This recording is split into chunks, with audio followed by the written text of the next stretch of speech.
Shalom, shalom, Israel. First and foremost, all praise, honor, and glory to Yahweh by Shem Yahushai. I just want to come back, man, with a quick, lesson. Lord willing, edifying to the sheep in the body, man. All is vanity, man. Because, Solomon, when you read Ecclesiastes, he gave us on, a spiritual aspect of life, because Solomon, man, was the wisest king to ever live, among the kingdoms of men. And, Solomon had pretty much almost everything that a man would desire in his life. Solomon had riches, a flourishing kingdom, wisdom, just different things that men would desire to have. And he said all is vanity, man. Let's get this real quick. It says, Ecclesiastes 1:1, it says, the words of the preacher, the son of David, king of Jerusalem, right? It says, vanity of vanities, said the preacher, vanity of vanities, all is vanity, right? Everything is vanity in his life, besides wisdom. Wisdom is truly the only thing that brings you peace in his life. That's why Yahweh said, one that came is greater than Solomon. He gave us that peace, that spiritual freedom from, bondage of sin, freedom to repent in him. So, don't get me wrong when you see this video. Don't be, careless, more like set free, man. Let's get this in the NLT. It says, these are the words of the teacher, King David's son, who ruled in Jerusalem. It says, everything is meaningless, says the teacher, completely meaningless. It says, what profit a man of all his labor which he taketh under the sun, right? It says, what do people get for all their hard work under the sun, right? So what do you really truly get from all this hard work under the sun, man? We labor, we toil for what? All to, do the same thing that every man once did in the beginning of time, work and then, go back to the earth, Let me get that in Ecclesiastes. I want to say it's chapter 2, yes. And I'm going to jump down to verse number, let me see. I'm going to jump down to verse 15. I'm reading NLT. It says, verse number 13, it says, I thought wisdom is better than foolishness, just as light is better than darkness. For the wise can see where they are going, but fools walk in the dark. Yet I saw that the wise and the foolish share the same fate. Both will die, right? So, regardless if somebody dies, righteously, retaining wisdom with them, versus somebody that, dies foolishly, in their sin, all, suffer the same fate. And so it says both will die. So I said to myself, since I will end up the same as the fool, what's the value of all my wisdom? This is all so meaningless. For both the wise and the foolish both die. The wise will not be remembered any longer than the fool. In the days to come, both will be forgotten.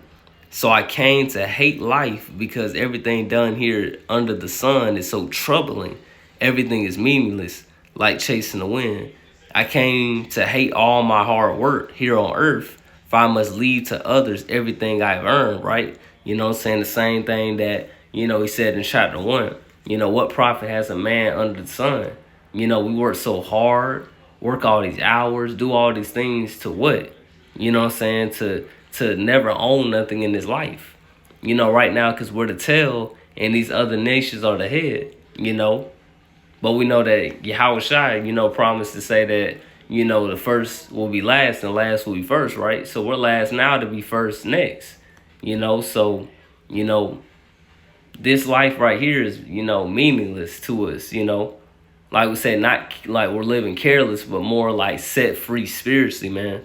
That's how I really look at this in Ecclesiastes. It's just a spiritual outlook on life. It says, I came to hate all my hard work here on earth, for I must leave to others everything I've earned.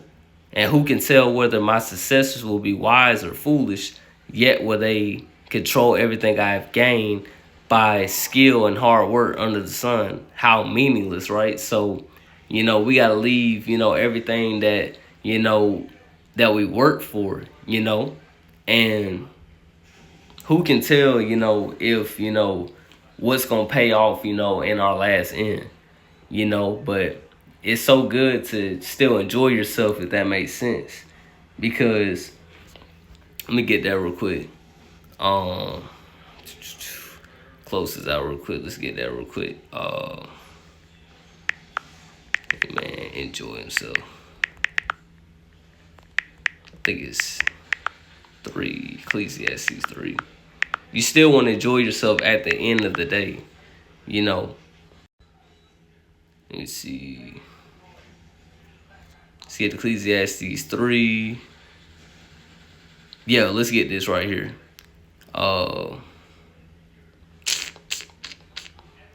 7:4. Let me see. Let me see. Nothing better than a man. Let me see. Yeah, let's get this. Let's get verse 9. It says, "What do people really get for all their hard work? I have seen the burden Yahweh has placed on us all. Yet Yahweh has made everything beautiful for its own time," right? So the Most High God made everything beautiful for its time. Everything, like he told Ezra, happens, in time, because a woman, can't have multiple children like at the same time. So everybody's placed on this earth at one point in time. He has planted eternity in the human heart. But even so, people cannot see the whole scope of God's work from beginning to end. So I concluded there is nothing better than to be happy and enjoy ourselves as long as we can. And people should eat and drink and enjoy the fruits of their labor, for these are gifts from God, right? So we should, this life is like vanity, but also at the same time, we should enjoy ourselves. Like, we should, be happy to wake up, be happy, to do things in life, find different things in life to enjoy, while we're in this, vanity life, but we're still thankful for life, I just hope somebody understands where it's coming from, man. It says, "And I know that whatever God does is final. Nothing can be added to it or taken from it. God's purpose is that people should fear him.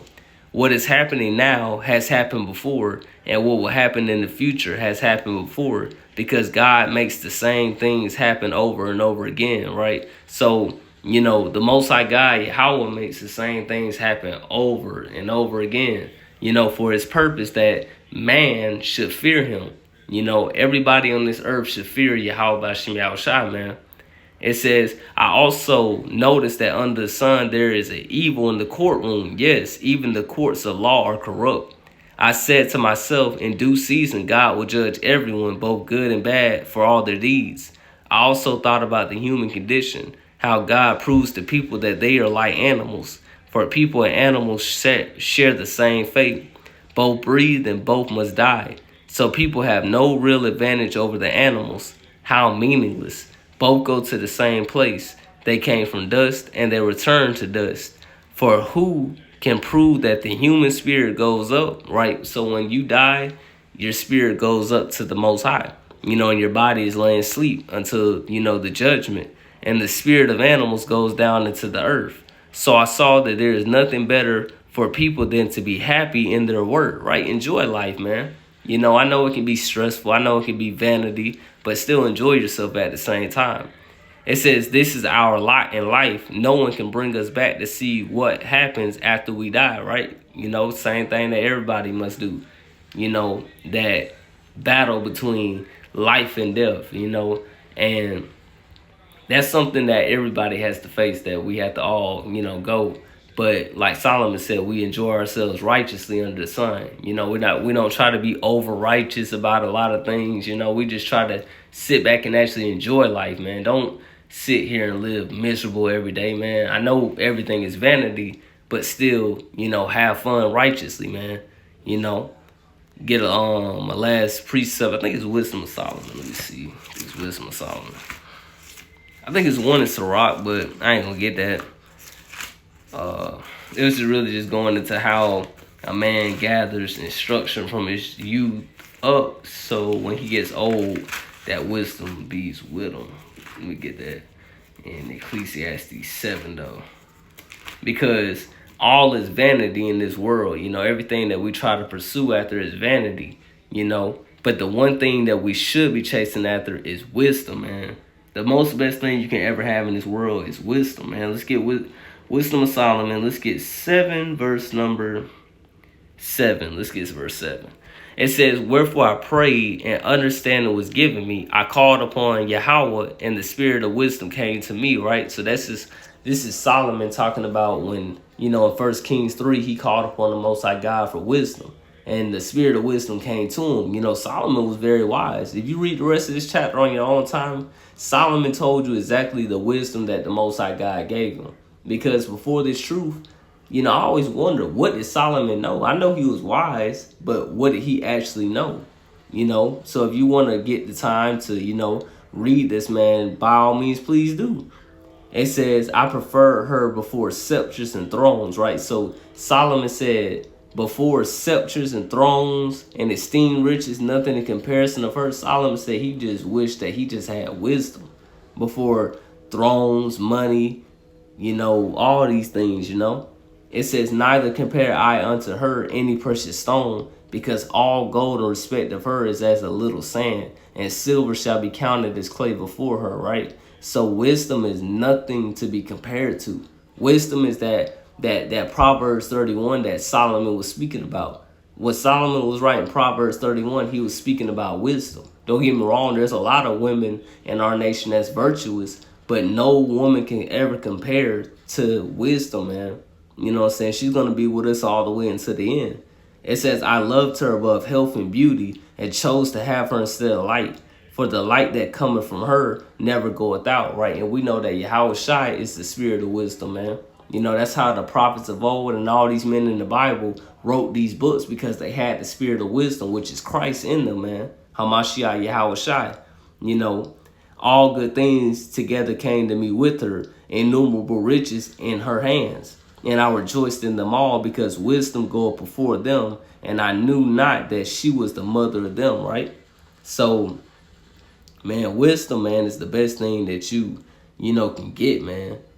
Let's get verse 13 and 14. We'll close out. "I learned diligently and do communicate her liberally," right? So Solomon was, very, open about the wisdom that God gave him, and he wrote it to his descendants. Anybody that wanted to learn wisdom, because he always said that, wisdom cries out.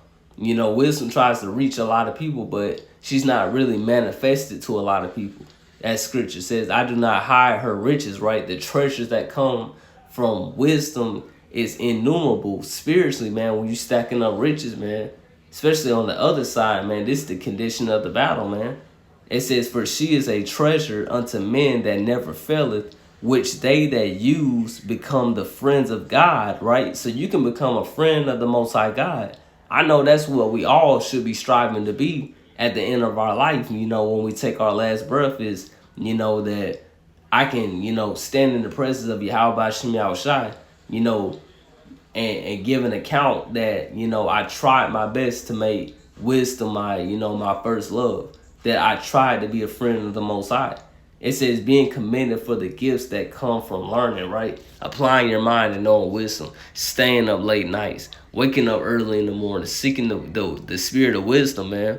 Because, truth be told, she's not really given to everybody. Let's get that in Sirach. Last one. Let's get that real quick.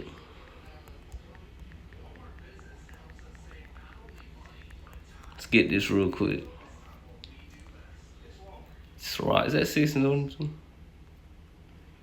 Yeah, let's get this. Sirach or Ecclesiastes 6 and 22. It says, "For wisdom is according to her name, and she is not manifest unto many," right? So if you're in this truth, in this life that's vanity, man, take advantage of the spirit of wisdom, man. Because even Yahweh Shai said, "The spirit of truth whom the world cannot receive," man.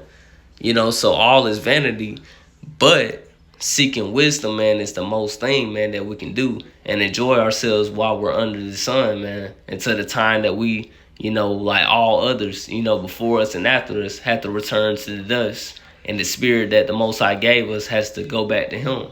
But with that, man, I digress and give all honor and praise to Yahweh Bashim Yahushai. And I'm going to say Shalom. Keep